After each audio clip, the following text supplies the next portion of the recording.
اچانک ایک گھاٹی میں نظر آئے 6 افراد. ہمیں تو چاہیے کہ ان کی آنکھوں میں آنکھیں ڈال کر کہیں کہ ہم ہیں فنڈامنٹلسٹ.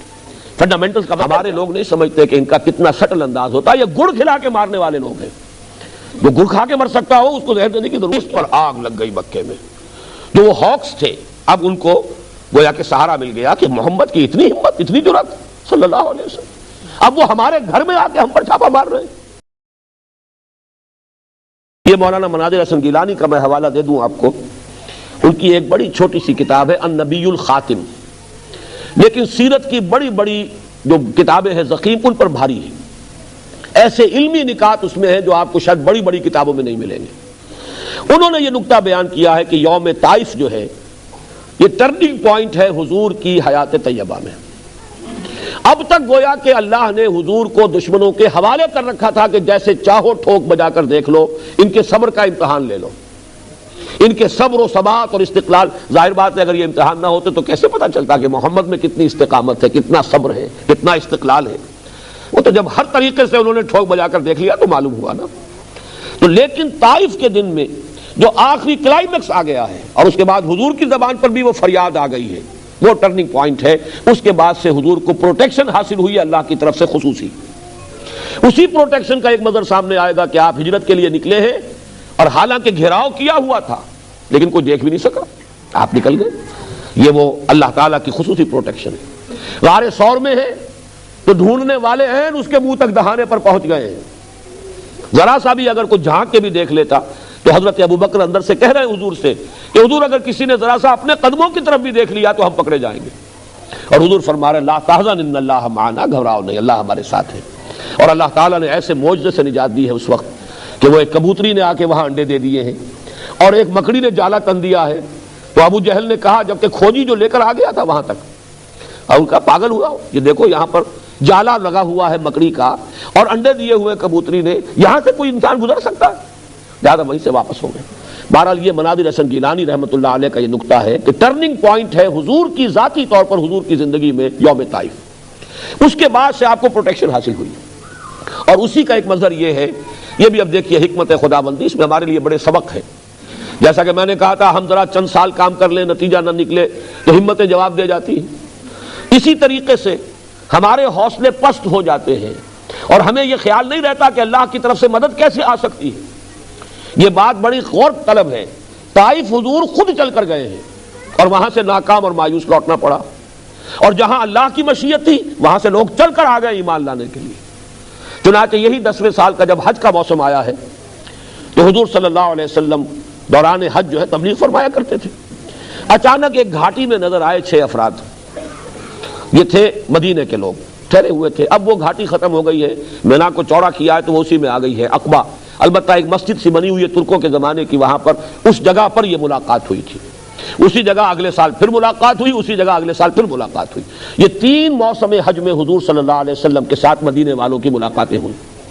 پہلی ملاقات جو یہ سن 10 میں, اس میں حضور نے پوچھا کون لوگ ہیں, انہوں نے بتایا. حضور نے پھر اپنی دعوت پیش کی, میں اللہ کا نبی ہوں, رسول ہوں, اور تم اگر مجھ پر ایمان لاؤ تو فلاح پاؤ گے.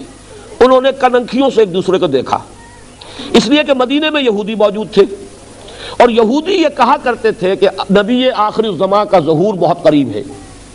جب ان کی لڑائیاں ہوتی تھی, اوس اور خزرج ایک طرف, یہودی دوسری طرف, اور یہودی جب مار کھاتے تھے تو کہتے تھے کہ دیکھو ابھی تو تم ہمیں دبا لیتے ہو لیکن آخری نبی کا ظہور جو ہے قریب ہے, جب ہم ان کے ساتھ ہو کر جنگ کریں گے تو تم ہم پر فتح حاصل نہیں کر سکو گے. گویا کہ یہودیوں کے ذریعے سے اوس اور خزرج کے لوگوں تک یہ علم پہنچا ہوا تھا کہ کسی نبی کا ظہور ہونے والا ہے. لہذا انہوں نے کننکھیوں سے ایک دوسرے کو دیکھا اور آپس میں یہ کہا کہ بھائی جلدی کرو, تم ایمان لے آؤ, ایسا نہ ہو کہ یہودی پہلے ایمان لے آئے. وہ 6 افراد ایمان لے آئے. یہ دیکھیے کہ جن کے ذریعے سے علم پہنچا انہیں ہدایت نصیب ہو گئی, اور وہ بدبخت یہودی جو ہے وہ اپنے تمام تر علم کے باوجود وہ محروم رہے.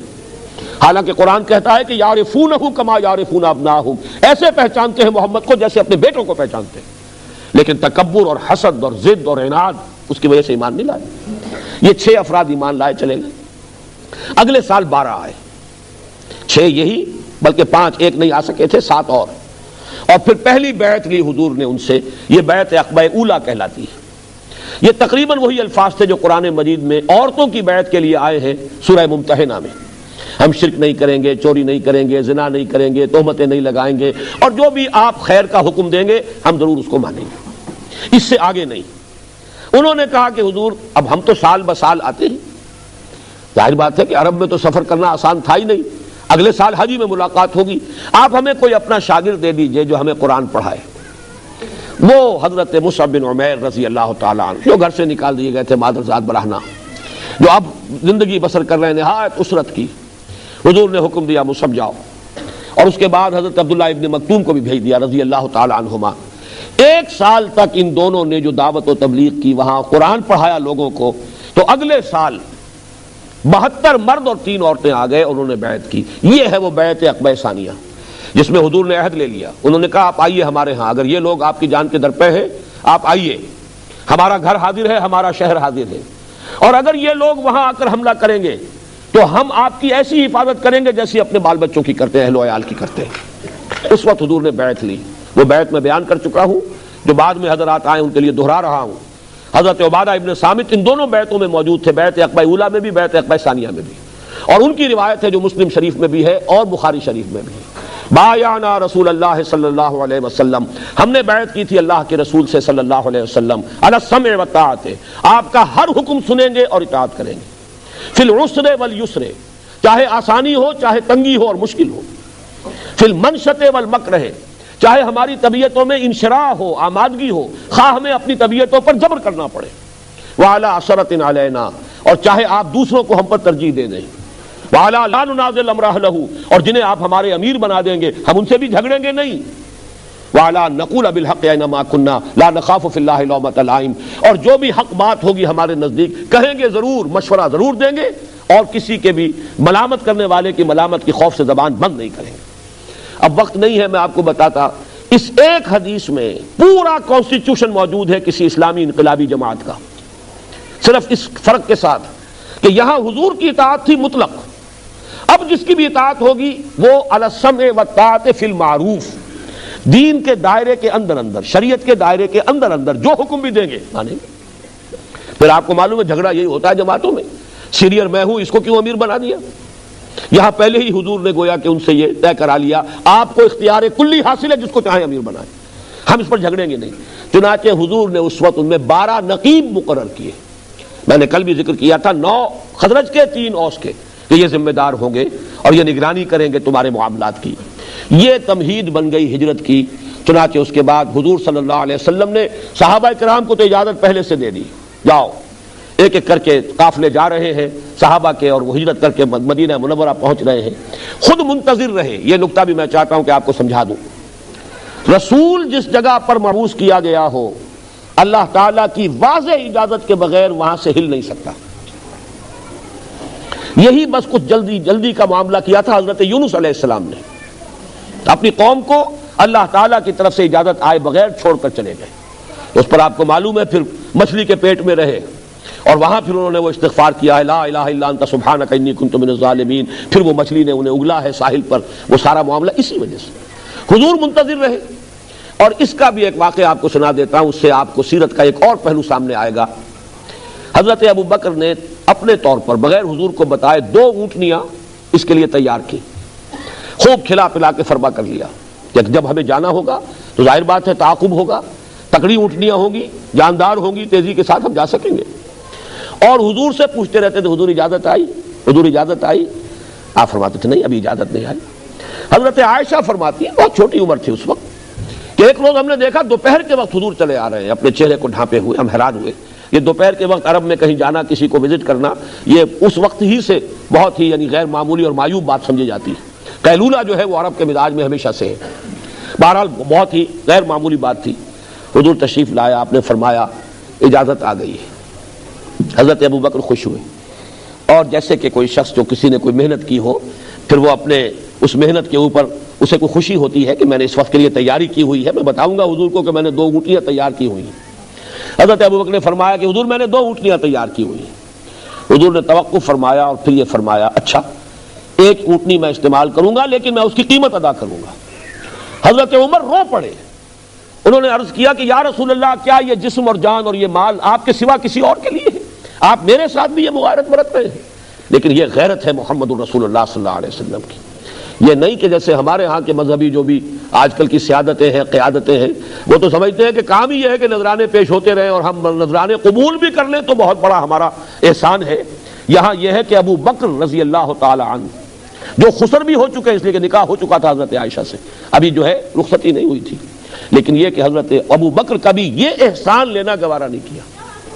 بہرحال ہجرت کے بعد اب حضور صلی اللہ علیہ وسلم کی اس انقلابی جد و جہد کا 5واں مرحلہ شروع ہوا.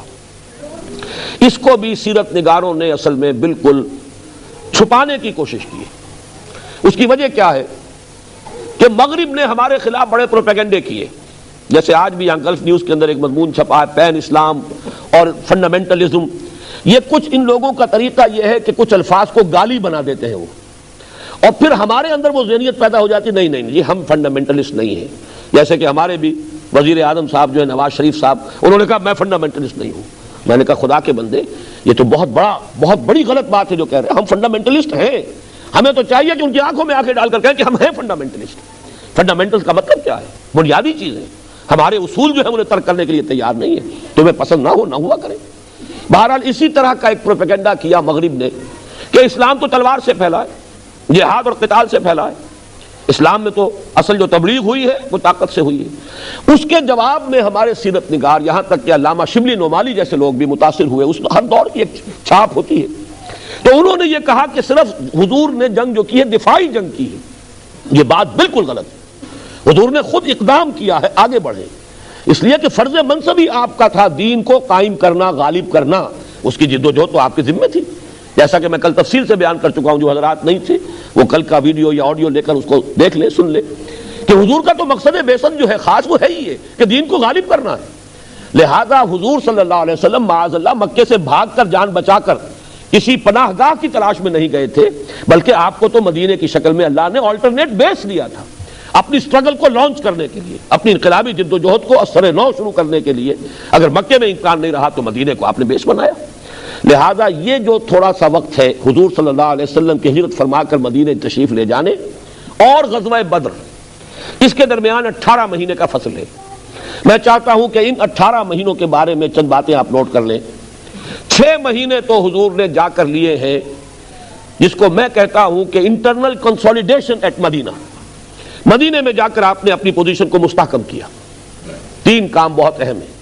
نمبر 1, مسجد نبوی کی تعمیر ہو گئی, اسی کے ساتھ حجرہ ہو گیا. حضور کی اپنی رہائش بھی ہے, مسجد ہے, یہی گورنمنٹ ہاؤس ہے, یہی حضور کی تربیت گاہ ہے, یہی خانقاہ ہے, یہی تعلیم گاہ ہے, یہی اصحاب صفہ آئیں گے, بیٹھیں گے, تعلیم حاصل کریں گے, یہی سے جیش روانہ ہوں گے. گویا کہ ایک مرکز جو ہے اس کے لیے وجود میں آ گیا. نمبر 2, آپ نے انصار اور مہاجرین میں مواخات کر دی. اہم ترین کام تھا یہ. اگر یہ دونوں طبقے مدینے میں علیحدہ علیحدہ رہتے تو وہ قبائلی دور ہے, پھر اس کے اندر ہر وقت امکان تھا کہ کسی نہ وقت کوئی اختلاف پیدا ہوتا, کوئی جھگڑا شروع ہو جاتا, جیسے کہ بعد میں منافقین کوشش کرتے بھی رہے. اور بسا اوقات ایسا ہوا ہے کہ کسی ایسی بات کا معاملہ آ گیا کہ جس کے بنا پر جذبات جو ہے جوش میں آ گئے, تلواریں کھنچ گئی. وہ تو حضور صلی اللہ علیہ وسلم نے پہلے یہ کام نہ کر لیا ہوتا تو شاید وہاں یہ صورتحال جو ہے پیش آ جاتی بہت جلد. حضور نے ایک انصاری ایک مہاجر کو بھائی بنا دیا, مواخات.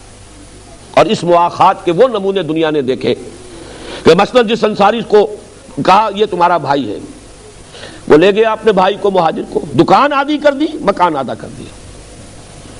میری یہ دکان ہے, بیچ میں دیوار کھڑی کرتا ہوں, آدھی تمہاری ہے آدھی میری ہے. یہاں تک کہ بات بڑی عجیب لگے گی بہت سے لوگوں کو, لیکن یہ واقعہ ہے. ایک انصاری اپنے مہاجر بھائی کو گھر لے گئے, کہا میری 2 بیویاں ہیں, جو تمہیں پسند ہو میں اسے طلاق دے دیتا ہوں, تم شادی کر لو. میں یہ گوارا نہیں کر سکتا کہ میرے گھر میں 2 بیویاں ہوں اور میرا بھائی جو ہے جس کو اللہ کے رسول نے میرا بھائی بنایا ہے اس کا گھر آباد نہ ہو. یہ نوٹ کر لیجئے, ابھی حجاب کا حکم نہیں آیا تھا. وہ تو حجاب کا حکم تو سن 5 ہجری میں جا کر آئے گا. اس وقت تک پردہ نہیں تھا, عرب معاشرے میں کوئی پردہ نہیں تھا. لہذا اس میں کوئی تعجب والی بات نہیں ہے جو میں آپ کو بتا رہا ہوں کہ جا کے کھڑا کر دیا ہے میری 2 بیویاں, جو تمہیں پسند ہو میں اسے طلاق دے دیتا ہوں.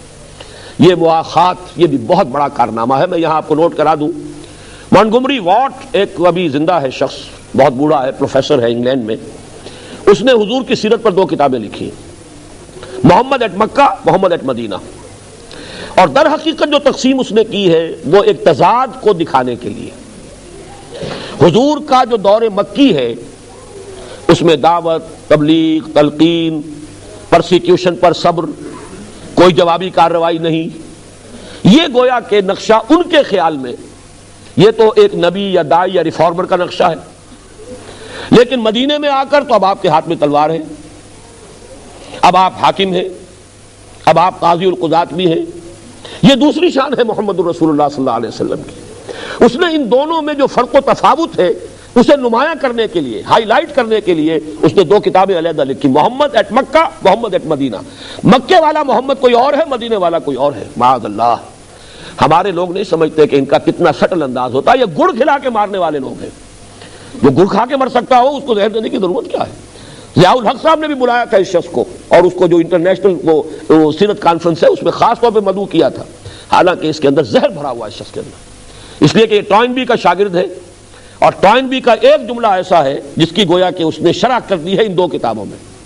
ٹوائنبی کا جملہ یہ ہے، Muhammad failed as a prophet but succeeded as a statesman. یعنی مکے میں جو نقشہ ہے محمد الرسول اللہ کا وہ تو نبیوں والا ہے، جیسے حضرت مسیح دعوت دیتے تھے، تلقین کرتے تھے، نصیحت کرتے تھے. جیسے حضرت مسیح نے کہا تھا کوئی تمہارے داہنے گال پر تھپڑ مارے بایاں بھی پیش کر دو. کوئی تمہیں اگر ایک بیگار میں ایک کوس لے جانا چاہے تم 2 کوس اس کے ساتھ جاؤ. کوئی تم پر نالش کر کے تمہاری قبا لینا چاہے تم کرتا بھی اتار کے دے دو. یہ جو نقشہ ہے حضور کا بھی نظر آ رہا ہے. حضور نے بھی فرمایا مکے میں چاہے تمہارے ٹکڑے اڑا دیے جائیں تم ہاتھ نہیں اٹھاؤ گے، کوئی جوابی کارروائی نہیں ہوگی. لیکن وہ کہتا ہے Muhammad failed as a profit, معاذ اللہ ثم معاذ اللہ، نقل کفر نہ باشد، but succeeded as a status مین. اب مدینے میں آ کر تو محمد ایک اسٹیٹس مین ہے، بہت بڑے سیاست دان، بہت بڑے دور اندیش انسان، معاملہ فہم انسان، ان کی سیاست کا شاہکار ہے جو قدم قدم پر سامنے آ رہا ہے. چنانچہ منٹگومری واٹ نے بھی انگریزی زبان کا کوئی لفظ نہیں چھوڑا ہے تعریفی جو حضور کے لیے استعمال نہ کر دیا ہو. لیکن اس اعتبار سے یہ سیاستدان کی حیثیت سے، مدبر کی حیثیت سے، ڈپلومیٹ کی حیثیت سے یہ ہے در حقیقت اصل عظمت محمد کی صلی اللہ علیہ وسلم ان کے نزدیک. لیکن میں چاہتا ہوں کہ اس کنٹراسٹ کو آپ بھی نوٹ کریں، اس لیے کہ انقلابی عمل میں یہ لازمی ہے. حضرت مسیح علیہ السلام پر بھی اگر اگلا مرحلہ آتا تو وہ بھی وہی مرحلہ ہوتا جو حضور کی زندگی میں آیا ہے. وہ تو یہ کہ پہلے ہی آپ کو اٹھا لیا گیا. حضرت موسیٰ علیہ السلام کی زندگی میں مرحلہ آ گیا تھا، قوم نے صاف جواب دے دیا، فَذْهَبْ أَنْتَ وَرَبُّكَ فَقَاتِلَا إِنَّا هَاهُنَا قَاعِدُونَ، جاؤ تم اور تمہارا رب جنگ کرو، ہم تو یہی بیٹھے. تو در حقیقت تو پروسیس ایک ہی ہے تمام رسولوں کا، لیکن کہیں پر وہ اگلے مرحلے تک پہنچا ہے، کہیں پہلے میں ختم ہو گیا، کہیں دوسرے میں ختم ہو گیا. سارے مراحل مکمل ہوئے صرف محمد الرسول اللہ صلی اللہ علیہ وسلم کی حیات طیبہ میں. بہرحال میں نے عرض کیا تھا 6 مہینے میں جو کام کیے، نمبر 1 کنسٹرکشن مسجد نبوی کی، نمبر 2 مواخات انصار اور مہاجرین، نمبر 3 اس پر تو واقعہ یہ ہے کہ جتنی بھی تعریف ممکن ہو سکتی ہے سب نے کی ہے. اتنی دور اندیشی، جاتے ہی یہود کو ایک معاہدے میں جکڑ لیا، میثاق مدینہ، کہ مدینے کا ڈیفنس ہوگا جوائنٹ، اگر مدینے پر حملہ ہوا ہم دونوں مل کر دفاع کریں. اس معاہدے میں ایسے جکڑے گئے یہود کہ بعد میں پچھتاتے رہے، لیکن معاہدہ کر چکے تھے، سازشیں کرتے تھے اندر ہی اندر، برملا کھل کر کبھی بھی قریش کا ساتھ نہیں دے سکے. ایک تو اس وجہ سے بھی کہ بزدل تھے، اور ایک اس وجہ سے بھی کہ معاہدے کے اندر بندھے ہوئے تھے. اور یہ بھی حضور کے تدبر کا بہت بڑا شاہکار ہے میثاق مدینہ کہ آپ نے جا کر ان کو معاہدوں میں جکڑ لیا. 6 مہینے میں یوں سمجھیے 3 کام. اس کے بعد آپ نے دستے بھیجنے شروع کر دیے، چھاپا مار دستے. 8 مہمیں ہیں غزوہ بدر سے قبل. اس پورے عرصے میں مکے کی طرف سے کوئی کارروائی نہیں ہوئی. یہ اللہ کا شکر ہے، اب وہ کتابیں کچھ چھپ گئی ہیں. چنانچہ الرحیق المختوم کے نام سے سیرت کی ایک کتاب حال ہی میں ایک ہندی عالم ہے ہندوستان کے، انہوں نے لکھی تھی عربی زبان میں، جس پر کہ انہیں فیصل ایوارڈ ملا ہے. اردو میں بھی اس کا ترجمہ لاہور سے چھپ گیا ہے. اس میں یہ سیرت کے یہ واقعات بھی جو کچھ ایک خاص طور میں جب کتابیں لکھی گئی تو ان کو چھپا لیا گیا کہ اس سے تو ثابت ہوتا ہے کہ اقدام حضور نے کیا، جبکہ ہم یہ بتانا چاہتے ہیں کہ نہیں، حضور نے تو صرف ڈیفنس میں جنگ کی ہے. تو واقعہ یہ کہ حقیقت یہ کہ اقدام حضور نے کیا ہے. مکے والوں کے بارے میں یہ بات جان لیں، آج کل کی 2 اصطلاح کے حوالے سے، ڈوز اینڈ ہاکس. مکے میں ہاکس بھی تھے اور ڈوز بھی تھے، یعنی کچھ شریف النفس لوگ تھے جو لڑائی بھڑائی کو پسند نہیں کرتے تھے. عتبہ ابن ربیعہ انہی میں تھا، حکیم ابن حزام جو بعد میں ایمان لے آئے رضی اللہ تعالیٰ ان میں سے تھے. لیکن ہاکس میں سے ابو جہل، عقبہ ابن ابی معیط، یہ مختلف لوگ تھے. یہ زور لگا رہے تھے کہ اب یہ محمد اور ان کے ساتھی جو مدینے چلے گئے ہیں، ہمیں انہیں مہلت نہیں دینی چاہیے اور حملہ کرنا چاہیے مدینے پر، وہاں ان کا تعاقب کر کے انہیں ختم کرنا چاہیے. لیکن عقبہ ابن ابی معیط اور ابو جہل کی ان تمام باتوں کے خلاف عتبہ ابن ربیعہ ڈٹا ہوا تھا، بڑا سردار تھا، اور اس کا ایک جملہ میں آپ کو سنانا چاہتا ہوں جس سے اس کی ذہانت کا آپ کو اندازہ ہوگا۔ اس نے کہا دیکھو قریش، محمد اور ان کے ساتھی یہاں سے چلے گئے، ہمارے سر سے بلا ٹل گئی، اب تم محمد کو عرب کے حوالے کر دو، بقیہ عرب اب وہاں جا کے تبلیغ کریں گے نا، جو ہمارے ہاں تصادم ہو رہا تھا وہ وہاں ہوگا۔ اس تصادم میں اگر عرب محمد پر غالب آ جائیں صلی اللہ علیہ وسلم اور انہیں ختم کر دیں تو جو تم چاہتے ہو وہ ہو جائے گا، اور تمہیں اپنے بھائی بندوں کے خون میں اپنی تلواریں رنگنی نہیں پڑیں گی، وہ ختم کر دیں گے۔ اور اگر محمد غالب آ جائے عرب پر تو بھی اپنا کون سا نقصان ہے، اپنا ہی آدمی ہے نا، اپنے ہی قریش کا فرد ہے، پورے عرب پر اپنی حکومت قائم ہو جائے گی۔ اس طرح کا سلسلہ ابھی مکے میں چل رہا تھا، گفتگو شنید چل رہی ہے، لیکن حضور نے اقدام فرمایا، آپ نے دستے بھیجنے شروع کر دیے، اور یہ کہ جو بھی کیروان روٹ تھا جو میں عرض کر چکا ہوں، قریش کی تو ساری جو ہے ان کی آمدنی کا ذریعہ یا تو یہ کہ مکے کے اندر جو چڑھاوے چڑھتے تھے بتوں کے، اور یا وہ ان کی تجارتی قافلے، حضور نے 7 مہمیں جو ہے یہ جو بحر احمر کے ساتھ ساتھ جو تجارتی راستہ جاتا تھا اس پر بھیجی، اور گویا کہ اپنی پریزنس ثابت کر دی کہ اب تمہاری لائف لائن جو ہے وہ ہمارے قبضے میں ہے۔ اور ایک قافلہ جو جا رہا تھا ابو سفیان کی سرکردگی میں، بہت بڑا قافلہ، حضور نے اس کا راستہ روکنے کی، انٹرسپٹ کرنے کی کوشش کی ہے، لیکن یہ کہ وہ 4 دن پہلے وہاں سے نکل گئے تھے، بچ کر نکل گیا قافلہ۔ پھر سب سے بڑی بات یہ ہے کہ حضور نے ایک مہم بھیجی، 7 مہمیں تو وہ تھی جن میں سے 3 سرایا ہیں اور 4 میں حضور بھی خود بھی ساتھ گئے، اور یہ سب غزوہ بدر سے پہلے ہو رہا ہے۔ ایک مہم آپ نے بھیجی حضرت عبداللہ ابن جحش رضی اللہ تعالیٰ عنہ کی سرکردگی میں، اس کا واقعہ جو ہے خاص طور پر سن لیجئے۔ اتنی سیکریسی رکھی حضور نے کہ حضرت عبداللہ ابن جحش کو بھی یہ نہیں بتایا کہ کہاں جانا ہے اور کیا کام تمہیں کرنا ہے۔ ایک تحریر مہر بند ان کے حوالے کی گئی، مکے کی طرف جاؤ، جب 2 دن کی مسافت پر پہنچ جاؤ مدینے سے تب یہ کھولنا خط، اور جو اس میں لکھا ہے اس پر عمل کرنا۔ ان کے ساتھ 8 اور تھے صحابی، یہ چھوٹا سا دستہ۔ 2 جب دن کی مسافت پر پہنچ گئے تو جا کے خط کھولا، اس میں لکھا تھا واقعہ نخلا میں جاؤ، وادی نخلا میں مقیم ہو جاؤ، اور قریش کی نقل و حرکت کی ہمیں خبر دو۔ یہ نخلا ہے مکے اور طائف کے درمیان۔ اب ذرا یہ تصور رکھیے، مدینہ شمال میں، مکہ اس سے بہت جنوب میں، پھر اس کے بعد طائف جو ہے وہ جنوب مشرق میں مزید۔ یہ راستہ تھا ان قافلوں کا جو یمن کی طرف جاتے تھے، جو شام کی طرف قافلے جاتے تھے وہ بحر احمر کے ساتھ ساتھ جاتے تھے، اس پر تو آپ نے 7 مہمیں بھیجی، اور وہاں بھی یہ عبداللہ ابن جحش کی سرکردگی میں ایک مہم بھیج دی۔ جب انہوں نے پڑھا تو ایک دفعہ تو چکر آ گیا، یوں سمجھیے 300 میل سے زائد کا فاصلہ جو طے کرنا ہے، پھر یہ کہ اتنی دور جہاں مدد کوئی نہیں آ سکتی، پھر یہ کہ مکہ قریب طائف قریب، گویا کہ شیر کے جبڑوں کے درمیان جانا ہے۔ تو حضرت عبداللہ ابن جحش نے فرمایا اپنے ساتھیوں سے کہ بھائی میں تو اب جو کچھ حضور نے لکھا ہے میں نے تو کرنا ہے، آپ لوگ سوچ لیں، یہ بہت خطرے والا معاملہ ہے، اگر ساتھ چلنا چاہتے ہیں چلیں، نہیں چلنا چاہتے میں آزاد کرتا ہوں۔ انہوں سب نے کہا نہیں، ہم بھی آپ کے ساتھ ہیں۔ وہاں گئے، اتفاق سے قافلہ آ رہا تھا قریش کا، اس سے مڑ بھیڑ ہو گئی، اس پر انہوں نے حملہ کیا، ایک مشرک مارا گیا، عمرو بن عبداللہ الحضرمی، مکے کا مشرک، 2 بھاگ گئے، 2 کو یہ قید کر کے لے آئے، حضور کے پاس آئے تو حضور نے فرمایا کہ عبداللہ میں نے تمہیں جنگ کی اجازت تو نہیں دی تھی، لیکن وہ تو ہو گئی۔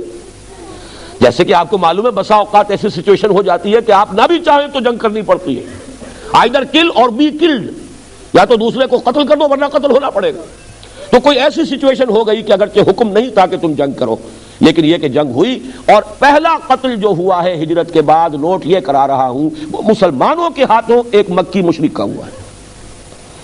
اس پر آگ لگ گئی مکے میں، جو وہ ہاکس تھے اب ان کو گویا کہ سہارا مل گیا کہ محمد کی اتنی ہمت، اتنی جرأت صلی اللہ علیہ وسلم، اب وہ ہمارے گھر میں آ کے ہم پر چھاپا مار رہے ہیں۔ مکہ نہیں، مکے کے بھی جنوب میں نخلا کی وادی میں انہوں نے حملہ کیا ہمارے قافلے پر، اور ہمارا ایک آدمی مار دیا اور 2 کو قیدی بنا کے لے گئے۔ لہذا ابو جہل نے گویا کہ پوری تیاریاں شروع کر دی، اور وہ جو تھے جن کو میں ڈوز کہہ رہا ہوں، جو جنگ نہیں چاہتے تھے، اب ظاہر بات ہے انہیں خاموش ہونا پڑا۔ اس جلتی پر تیل کا کام کیا۔ ابو سفیان اب قافلہ واپس لے کر آ رہے تھے، میں ادب سے نام اس لیے لے رہا ہوں اگرچہ اس وقت مشرک تھے، کافر تھے، بعد میں ایمان لے آئے ہیں، صحابی ہیں، وہ اب قافلہ لے کر واپس آ رہے تھے۔ انہیں اندیشہ ہوا کہ اب پھر محمد یا ان کے ساتھی صلی اللہ علیہ وسلم رضی اللہ تعالیٰ عنہ مجمعین ہو سکتا ہے قافلے پر حملہ کرے، تو جسے آپ کہتے ہیں SOS کال، وہ انہوں نے بھیجی وہاں سے کہ اسکورٹ کا بندوبست کرو، مجھے خطرہ ہے محمد کے آدمیوں سے کہ جب بدر کے پاس سے میں گزروں گا تو مجھ پر حملہ ہو سکتا ہے۔ یہ ادھر سے یہ ہرکارہ بھی آ گیا۔ یہ ہے وہ حالات جن میں کہ اب شروع ہوا در حقیقت حضور کی انقلابی جد و جہد کا آخری مرحلہ، آرم کانفلکٹ۔ یہ 5واں مرحلہ جو 1.5 سال پر محیط ہے، اس میں حضور نے خود آگے بڑھ کر مکے والوں کے خلاف انیشیٹو لیا ہے۔ اس کو اچھی طریقے سے سمجھ لینا چاہیے۔ کیوں لیا ہے؟ ظاہر بات ہے کہ حضور صلی اللہ علیہ وسلم کو جان بچا کر مکے مدینے نہیں گئے تھے، بلکہ اصل تو ہے دین کو غالب کرنے کا فرض منصب ہی جو ادا کرنا ہے۔ گھر سے جا کے مکے میں آرام سے ٹھنڈی چھاؤں میں تو بیٹھنا نہیں تھا۔ تو آج کی اصطلاح میں آپ کو میں سمجھا دوں کہ آپ نے جو 2 کام کیے وہ کیا تھے۔ جب آپ نے 8 مہمیں بھیجی، ایک تو یہ کہ اکنامک بلاکیڈ ہو گیا مکے کا، کہ ان کی تو ساری جو ہے آمدنی کا ذریعہ تجارت ہے، وہ قافلے کا راستہ بھی مخدوش ہو گیا جو شام جاتا ہے، اور یہاں تک کہ محمد نے تو آ کر یمن کے راستے پر چھاپا مار دیا۔ اس کو کہتے ہیں بلاکیڈ۔ آپ کو معلوم ہے 1967 کی جو جنگ ہوئی تھی، عرب اسرائیل جنگ، وہ ایلات جو بندرگاہ ہے اس کی بلاکیڈ کی تھی صدر ناصر نے، جس کے جواب میں اسرائیل نے حملہ کیا۔ یہ بلاکیڈ تو اتنی بڑی شے ہے۔ دوسرے یہ کہ حضور جہاں بھی جاتے تھے، جو قبائل وہاں آباد تھے ان سے صلح کر لیتے تھے، معاہدے کر لیتے تھے۔ یہ سارا کا سارا زون آف انفلوئنس تھا قریش کا۔ اب یہ ہے کہ جو لوگ حضور کے حلیف ہوتے جا رہے ہیں تو وہ زون آف انفلوئنس آف قریش از ڈیکریزنگ، اور حضور کا جو ہے وہ بڑھ رہا ہے۔ اس کو آپ کہیں گے political isolation of Mecca and economic blockade of Mecca. یہ دونوں کام حضور نے کیے ہیں ان 18 مہینوں کے دوران، اور اس کے نتیجے میں اب وہ کانفلکٹ شروع ہوا ہے۔